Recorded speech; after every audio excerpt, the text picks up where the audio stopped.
Hello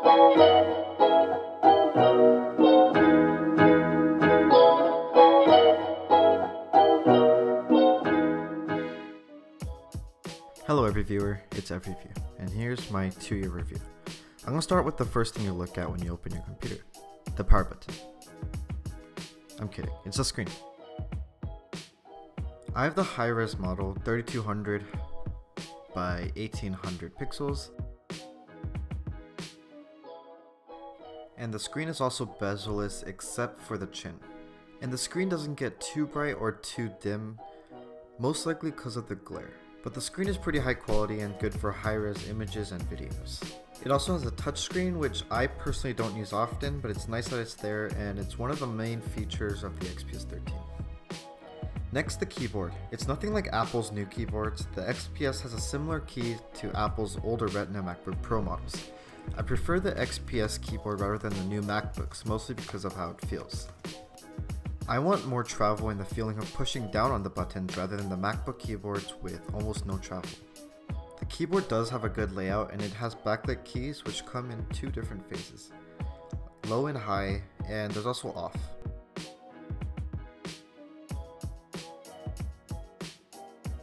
Overall, I don't think there's anything bad about the keyboard, and it's comfortable to use and easy to get used to.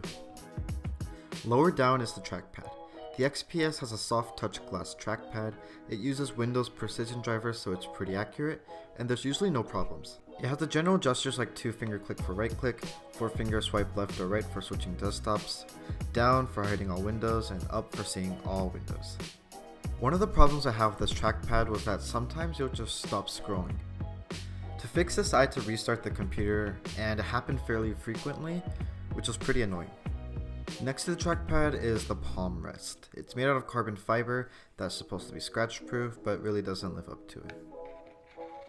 It actually scratched off the material so much I ended up just shaving off the protective layer and exposed the shinier carbon fiber material. Other than that, there's not much to say about it and is decent feeling. The webcam is useless. You can't see anything while you're typing, and Skype calls are the worst. There's no reason to have a webcam if it's that low and off-centered. This is not acceptable for 2019 and not even for 2016 when it was released. So that's that. Another downside is the speaker. The speakers don't get loud, and when it does, it usually gets muffled. It doesn't sound that good, and compared to the newer XPSs and the newer laptops, it doesn't even compare. There are Google Chrome extensions that boost the sound volume, but then again it muffles up and sounds terrible. This again doesn't compare to 2019 laptop standards. The battery life isn't the best. For me, on a normal school day, my laptop usually lasts around 4 to 5 hours of actual use, and was enough for me not to bring my charger to school.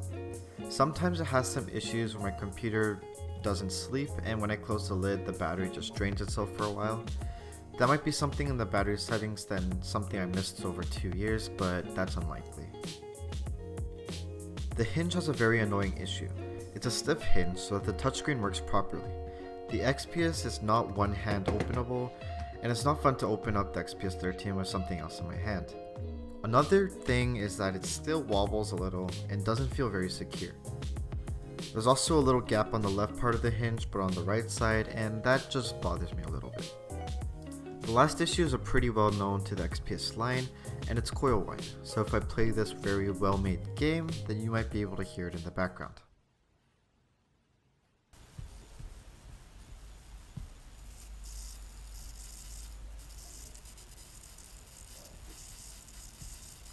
I don't know how they still managed to not fix it.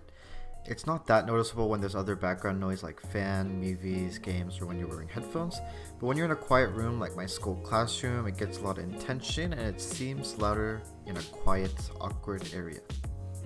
So it has a Core i7-7500U with 2.7 GHz, boost to 2.9 GHz, 8 gigs of RAM, and 256 gigs of storage.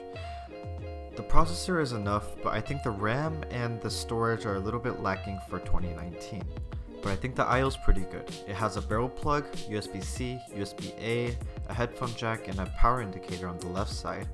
And on the right side, it has an SD card, another USB-A, and a Kensington lock. So in conclusion, is the XPS 13 still usable in 2019?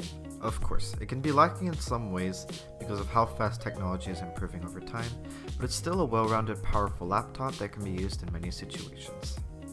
Thank you guys so much for watching my video. Like if you liked it, subscribe if you want to see more of my content. Thanks again, bye.